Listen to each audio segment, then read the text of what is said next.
Welcome back everyone, आपका स्वागत है आपके अपने चैनल बैक टू क्लास में। आज हम करेंगे एक्सरसाइज 5.2 एपी। ये एक एपी की एक्सरसाइज है 5.2 जो क्लास 10th से आपके शुरू हो जाती है और आगे 10th 11th एंड कॉलेज तक ये आपके क्या आती है, काम आती है। तो चलिए शुरुआत करते हैं, थोड़ा सा पिछला रिवाइज करते हैं। लास्ट वीडियो में हमने पढ़ा था कि ए होती है first term, D difference, common difference. D क्या होता है आपका? कॉमन डिफरेंस होता है। और उसी के साथ में आपने डी निकालने का फॉर्मूला पढ़ा था A2 माइनस A1। ये फॉर्मूला किसका था? डी निकालने का। और चेक करने का जो आपका फॉर्मूला था वो था A2 minus A1 is equal to A3 minus A2। तो सर A1, A2, A3 ये टर्म्स क्या हैं? और लास्ट टाइम हमने एक चीज भी पढ़ी थी, वो क्या थी? टर्म। वो क्या थी? टर्म। तो अब चलिए देखते हैं 1, 2, 3, 4, 5 एंड सो ऑन। मैं यहाँ पे दो तरीके की सिचुएशंस लिख रहा हूँ आपके लिए। 1, 2, 3, 4, 5, 6, 7, 8। आप ये दोनों ही सिचुएशंस देखिए, दोनों ही डिफरेंट हैं क्योंकि यहाँ पर डॉट्स का यूज किया गया है और यहाँ पर कंप्लीट है ये। तो इसे बोला जाता है इनफाइनाइट एपी। इसे बोला जाता है इनफाइनाइट एपी और इसे नाम दिया गया है फाइनाइट एपी। दोनों के ही अलग अलग वैल्यूज हैं। देखिएगा, इनफाइनाइट का मतलब होता है जिसे आप काउंट नहीं कर सकते हैं, जिनकी आप गिनती नहीं कर सकते हैं, क्योंकि आपको पता है कि 5 के बाद यहाँ पे बहुत सारे हैं। और आप फाइनाइट एपी में देखेंगे कि फाइनाइट एपी को आप क्या कर सकते हैं? काउंट कर सकते हैं कि 1, 2, 3, 4, 5, 6, 7, 8। इसके अंदर टोटल कितनी टर्म्स है? 8 टर्म्स हैं। तो ओके, तो आज हम पढ़ेंगे general term of an AP.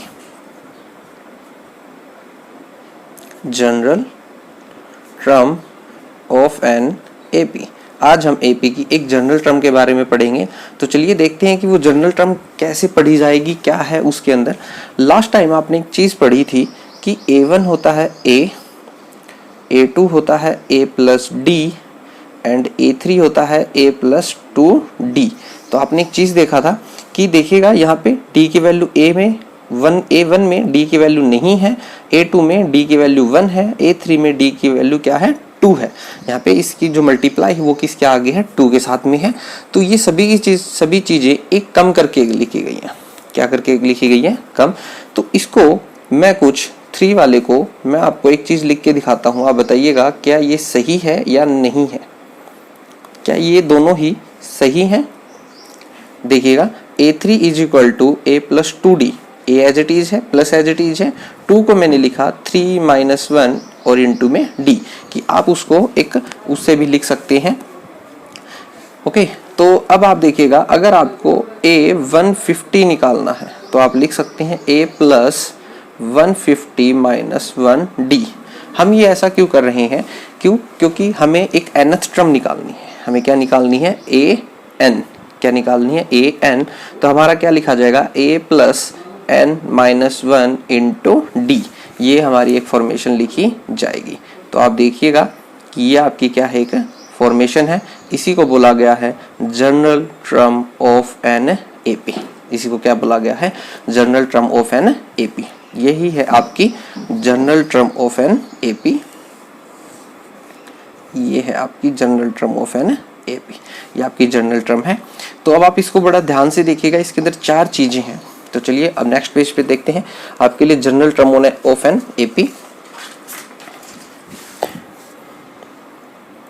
देखिएगा, जनरल टर्म ऑफ एपी, आपको जो फॉर्मूला मिला वो मिला AN is equal to A plus n minus 1 into d. तो अब आइए इसके ऊपर बातचीत करते हैं कि ये फॉर्मूला क्या है और किस तरीके से ये वर्क करता है। तो चलिए देखिएगा, इसके अंदर 4 चीजें हैं, first, second, third and fourth. A को आप जानते हैं, ये क्या है? आपकी फर्स्ट टर्म। डी को भी आप जानते हैं, ये आपका क्या है? Common difference. एन, ये जो दोनों एन है ये दोनों ही आपके क्या है, सेम है। अगर आप यहाँ n की वैल्यू 10 पुट करते हैं तो यहाँ पर भी आपको क्या वैल्यू पुट करनी पड़ेगी, 10 ही पुट करनी पड़ेगी। इस चीज़ का ध्यान रखिएगा कि जो वैल्यू जहाँ है वो वैल्यू ऐसे ही रहे। ये है number of terms, number of terms. ये जो टोटल है an, आप इसको बोल सकते हैं लास्ट टर्म। क्या बोल सकते हैं, लास्ट टर्म। आप इसको क्या बोल सकते हैं, लास्ट टर्म an, कि भी कौन सी टर्म निकाली जा रही है, वो कितनी होगी, कैसे होगी, इस तरीके का होगा। तो चलिए अब इसके ऊपर कुछ क्वेश्चंस करते हैं। आपकी जो 5.1 है उसका जो कुछ क्वेश्चंस आपकी स्क्रीन पे दिखाई दे रहे होंगे, क्योंकि फर्स्ट ही क्वेश्चन मैंने आपकी स्क्रीन पे शो किया है आपको। तो आप देखेंगे कि उसके अंदर से हम एक्सरसाइज की बात करते हैं। अब हम एक क्वेश्चन है, कुछ टेबल बनी हुई है, उसके अंदर हमें a, d, n और an की वैल्यू गिवन है। तो चलिए एक वैल्यू निकालनी है। सबसे पहले क्वेश्चन करते हैं। सबसे पहले आप एक काम करेंगे कि a is equal to d is equal to n is equal to and an is equal to, इस तरीके लिख लीजिएगा। अब उसके बाद हम वैल्यूज लिखेंगे। जैसे हम इसका जो क्वेश्चन नंबर है वो उठाते हैं, फर्स्ट का फर्स्ट ही उठाते हैं। चलिए a की वैल्यू गिवन है हमें 7, d की वैल्यू हमें गिवन है 3, n की वैल्यू कितनी गिवन है 8 एंड an की जगह पे आप देखेंगे कि आपको डॉट्स लगे हुए मिले हैं। इट मींस क्वेश्चन मार्क लगा लेते हैं हम कि यहाँ क्वेश्चन है, मार्क है कि हमें नहीं पता। तो इसका मतलब जो क्वेश्चन मार्क होगा वही चीज आपको क्या करनी पड़ेगी, फाइंड करनी पड़ेगी। क्या करनी पड़ेगी, फाइंड करनी पड़ेगी। तो सबसे पहले सॉल्यूशन आप देखिएगा, फॉर्मूला लिखते हैं हम सबसे पहले, general term of an AP. आपका general term of an AP का फॉर्मूला क्या है, a n is equal to a plus n minus 1 into d. ये आपका क्या आ गया है, फॉर्मूला आ गया है। अब आप देखिएगा जो वैल्यूज गिवन है बस आप उन्हीं का यूज कीजिएगा। ए एन की वैल्यू क्या है, नहीं है तो उसको हम एज इट इज लिखते हैं ए एन। ए की वैल्यू गिवन है हमें 7 plus again plus bracket bracket, n की वैल्यू हमें गिवन है 8। यहाँ पे ए 8 लिख सकते हैं आप, यहाँ पे क्या लिख सकते हैं ए 8, क्योंकि एन की जगह 8 1। डी की वैल्यू क्या है 3।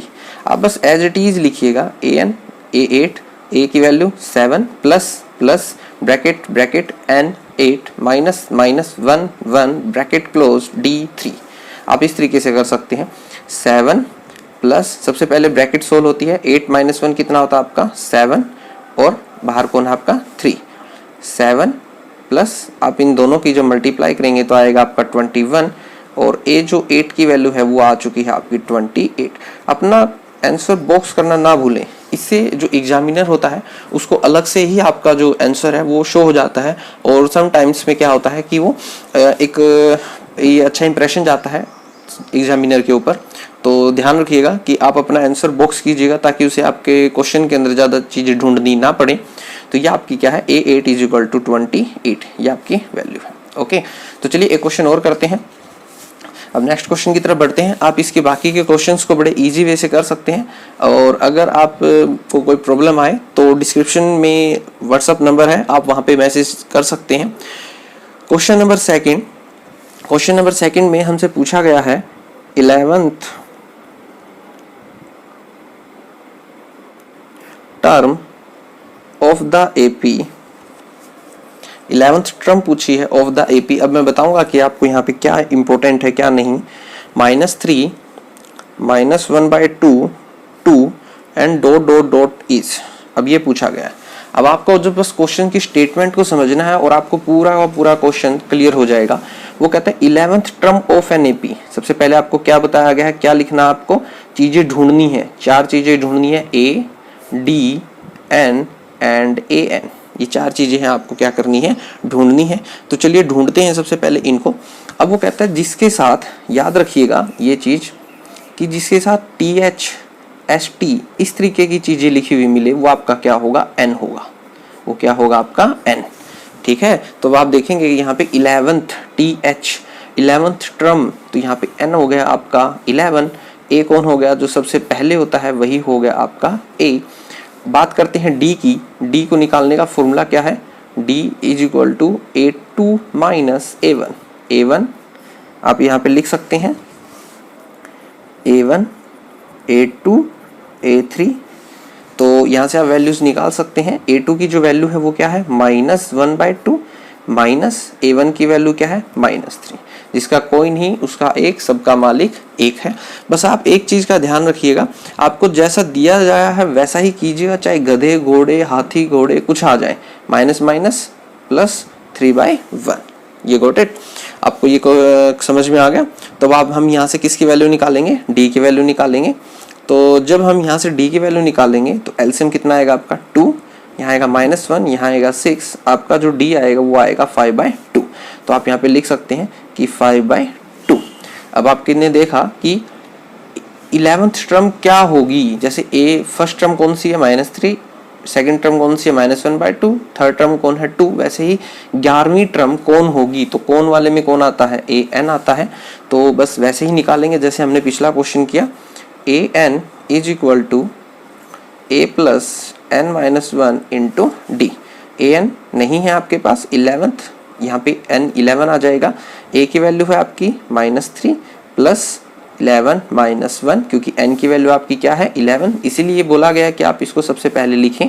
d की वैल्यू आपने फाइंड आउट की है 5/2।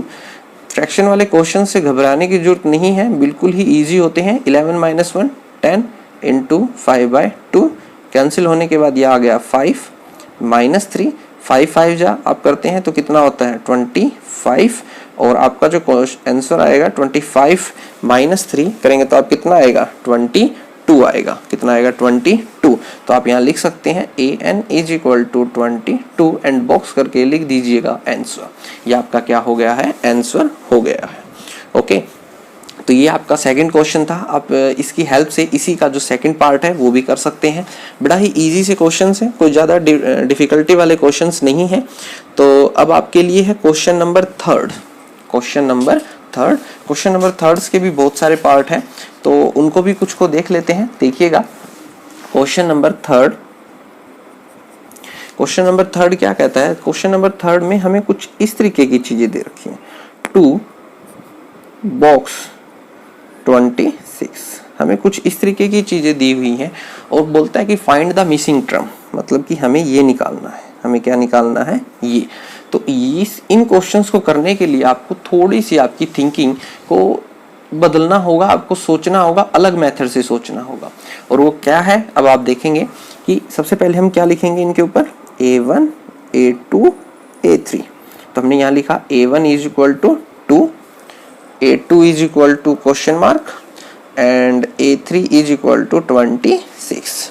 ओके, तो आपको जो A है वो मिल चुका है। A क्या है आपका 2, क्योंकि जो फर्स्ट टर्म होती है वही क्या होती है, जो सबसे पहले होता है वही क्या होती है, फर्स्ट टर्म होती है। अब A2 को आप क्या लिख सकते हैं, A प्लस डी।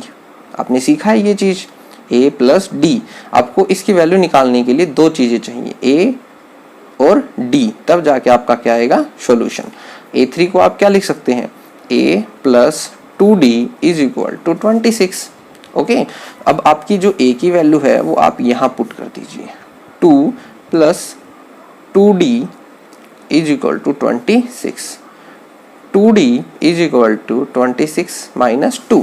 कि आप क्या करेंगे कि जो अल्फ़ाबेट्स हैं उनको एक तरफ रखेंगे और बाकी को उधर भेज देंगे। 2D इज इक्वल टू 24 और D जो यहाँ मल्टीप्लाई में होता है वो आने के बाद कहाँ जाएगा, डिवाइड बाय में। और आपका कट के कितना आ गया, D की वैल्यू कितनी आ गई आपकी 12। D की वैल्यू कितनी आ चुकी है आपकी 12। तो क्वेश्चन अभी कंप्लीट नहीं हुआ है, अभी आप देखेंगे कि हम इसके अंदर ये वैल्यूज पुट करेंगे। A प्लस D क्या बनता है हमारा, 2 प्लस 12 इज इक्वल टू, बताइए जल्दी बताइए, 14। क्या बनता है 14। तो आपकी जो A2 की वैल्यू है वो क्या है 14। ओके, अब एक चेक कर देते हैं कि ये सर AP है या नहीं है, AP है या नहीं है। तो आप देखिएगा 2, 14 एंड 26, ये आपका क्या है A1, ये A2 और A3। इन दोनों के बीच का डिफरेंस और इन दोनों के बीच का डिफरेंस क्या आ रहा है आपका 12 आ रहा है। आप बड़े इजी से कैलकुलेट करके देख सकते हैं। तो आप ये भी बोल सकते हैं कि yes it is a AP। Okay, तो ये था हमारा question number third. Question number third में और भी बहुत से क्वेश्चंस हैं। चलिए आपके लिए क्वेश्चन और करते हैं। एक क्वेश्चन है आप लोगों के लिए कि -4 1 2 3 4 और 6 इस तरीके से बॉक्सेस बनाए गए हैं आप लोगों के लिए और कहा गया है कि फाइंड द मिसिंग टर्म। आपको जो टर्म मिस हो चुकी है उनको निकालना है। तो अब आप देखिएगा कि कैसे इसको निकाला जाएगा। चलिए देखते हैं। अब इसी में हम सबसे पहले क्या लिखेंगे, इसके ऊपर लिखेंगे A1, A2, A3, A4, A5 और A6, यही चीज़ें हैं। ओके, तो अब आप देखिएगा जब हम इस चीज़ को निकालेंगे तो कैसे इसका यूज़ करते हैं। तो सबसे पहले हम लिखेंगे A is equal to -4। A आपको बड़ा इजी से मिल जाता है। A2 आपको फाइंड करना है, जिसे आप लिख सकते हैं A प्लस डी। A3 आपको फाइंड आउट करना है A प्लस 2D। A4 आपको फाइंड आउट करना है A प्लस 3D। A5 भी आपको फाइंड आउट करना है A प्लस 4D। और जो गिवन है वो है A6, जिसे आप लिखते हैं A plus 5D is equal to 6। Okay, ये आपकी जो वैल्यूज़ हैं वो मैंने आपको निकाल दी हैं। तो आप देखेंगे कि जब आप इसके अंदर A की वैल्यू पुट करेंगे -4 plus 5D is equal to 6, पीछे वाले क्वेश्चन जैसे पिछला क्वेश्चन किया था हमने वैसा ही क्वेश्चन है। तो 5D is equal to 6 plus 4, 5D is equal to 10 and D is equal to 10 divide by 5। Cut कर आपका जो आंसर आएगा वो आएगा D इज इक्वल टू 2। जो 5 यहाँ मल्टीप्लाई में था, इधर आने के बाद क्या हो जाएगा, डिवाइड बाय में हो जाएगा। अब हम वैल्यूज़ निकालते हैं। देखिएगा A2 A प्लस D, तो A की वैल्यू आपकी कितनी है -4, D की वैल्यू है आपकी 2, तो आपकी जो वैल्यू आई वो आई -2। ओके, तो आप साथ के साथ आपका आंसर भी चेक करते रहिएगा कि आपने जो फाइंड आउट किया क्या वो सही है या नहीं है। A प्लस 2D, A की वैल्यू है -4 plus 2 bracket 2 is equal to, ये देखिएगा ये दोनों आपस में मल्टीप्लाई में है, आप बस इनमें गड़बड़ मत कर दीजिएगा। तो ये हो गया -4 प्लस 4 इज इक्वल टू 0। ये वैल्यू कितनी आ गई आपकी 0। A4 की बात करते हैं, A प्लस 3D, A की वैल्यू क्या है आपकी -4 प्लस 3D की वैल्यू है आपकी 2, -4 प्लस 6, ये आपकी वैल्यू बन गई 2। ओके, A5 की बात करते हैं।